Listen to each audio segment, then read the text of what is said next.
Hey folks, this is from the New York Times. This is more detail about Diddy's another attempt at bail. And this is says here, it starts off.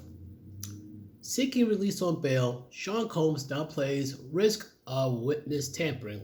Trust me, from what I understood and what I researched, he did this in the past. Like anytime somebody has a problem with him or try to press charges or what have you, he find a way to get a hold of them, intimidate them, bribe, whatever it takes to make them not testify against him.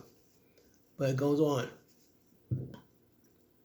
In an appeal, lawyers for Mr. Combs wrote that a judge's decision to withhold bail was not based on evidence that he had sought to interfere with the sex trafficking investigation. This is like too big, too important to just simply say, okay, sure, Mr. Combs, let's just on bail, and soon nothing's going to happen. They think because they're going to keep eyes on him that nothing's going to happen? No, he can always call people. Call, text, whatever, have somebody, hey, have a visit with that person, make sure he doesn't say anything. You're going to tell me that, that it doesn't have what? Other groups? Other organized crime groups? Are you kidding me? Come on. Combs is no different. Wait for the sample the RICO charge. Seriously, folks. But goes on to say, Sean Combs' lawyers proposed a $50 million bond and a team of private security officers who will monitor him at all hours. Right, like I said, he will have a way to make contact with the outside world to give orders. They do it in jails, for heaven's sakes. Come on. And they monitor these guys in jails, and they still manage to get word out like either A, keep an eye on one person, or put a hit out another person from jail. They've done that. And P. Diddy is any less? Come on. Goes on here. This is like from the 8th, which was yesterday. Sean Combs, the embattled music mogul, fighting racketeering and sex trafficking charges, filed an appeal on Tuesday of a judge's decision to deny him bail, arguing that concerns he would intimidate witnesses if released from jail were unfounded. Beg to differ. Mr. Combs had been incarcerated in the Metropolitan Detention Center in Brooklyn for 3 weeks. Since the federal case against him was revealed to the public, Judge Andrew L. Carter, a federal district court in Manhattan, ordered Mr. Combs to be detained ahead of his trial, ruling that he posed a danger of witness tampering and a safety risk to others, which is understandable. He has a lot to lose. In the appeal to the U.S. Court of Appeals for the Second Circuit, lawyers for Mr. Combs, who has pleaded not guilty to the charges, wrote that the government's argument that their client posed a risk of obstructing justice was based on speculation, not evidence. You want to bet that he sought to interfere with criminal investigation into his conduct. I'll put it this way, though. I read the first,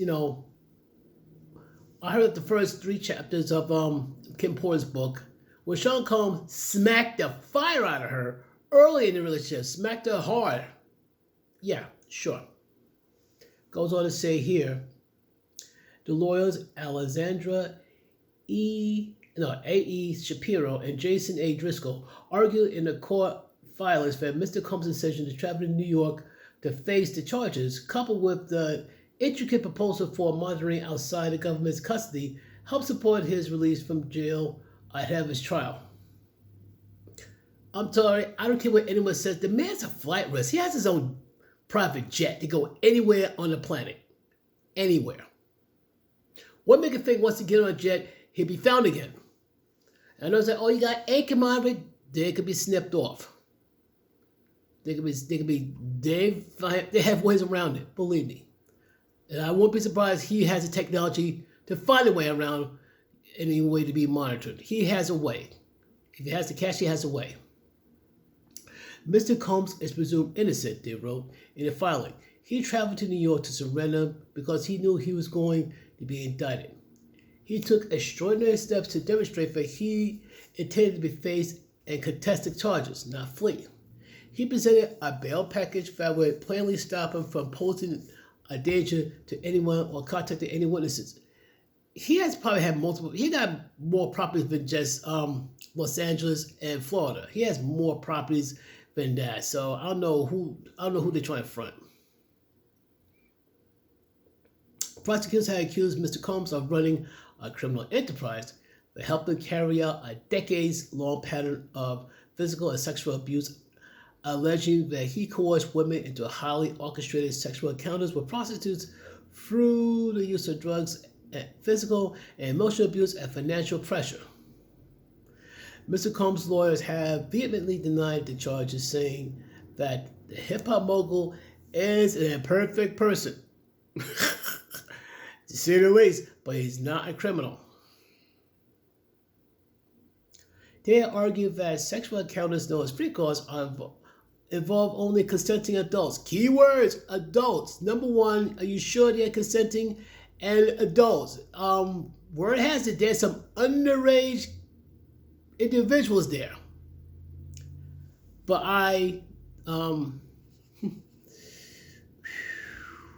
wow. All I say is wow. Mr. Combs' lawyer have vehemently denied the charges, saying that I already said that already. The defense went to great lengths to try to convince the district court judge that Mr. Combs should be released ahead of trial. Right, worst mistake ever. His lawyers proposed a $50 million bond secured by his home in Miami and a team of private security officers who would monitor him at all hours, limiting visits on approved lists. But Judge Carter sided with the prosecutors who argued that Mr. Combs' history of violence and evidence obstruction in the case made his release too risky. As an example key, the prosecutors cited that Mr. Combs contacted the witnesses who had been served with grand jury subpoenas. So basically, he already did that already. So there you have it. And since, like I said already, simply put, he's a serial abuser and a serial obstructor. One of the prosecutors, Emily A. Johnson, said in a bail hearing last month. In their appeal, Mr. Combs' lawyer wrote that there's no evidence of threats or intimidation towards the grand jury witnesses, saying that in one of the cases, a woman contacted Mr. Combs to tell him that she was a witness. I don't buy that. What, are you kidding me? The lawyers said that he complied when they told him not to communicate with her anymore. Too late. The witnesses contacted the government, citing that were minimally relevant or entirely innocuous, the lawyers wrote. Inside the Metropolitan Detention Center, Mr. Combs had been living in a special housing unit where high-profile inmates are often held. One of his roommates in his unit has been Sam Bankman-Fried, the crypto mogul who is appealing his fraud conviction. Mr. Combs' appellate lawyers are also overseeing Mr. Bankman-Fried's appeal. Let's see.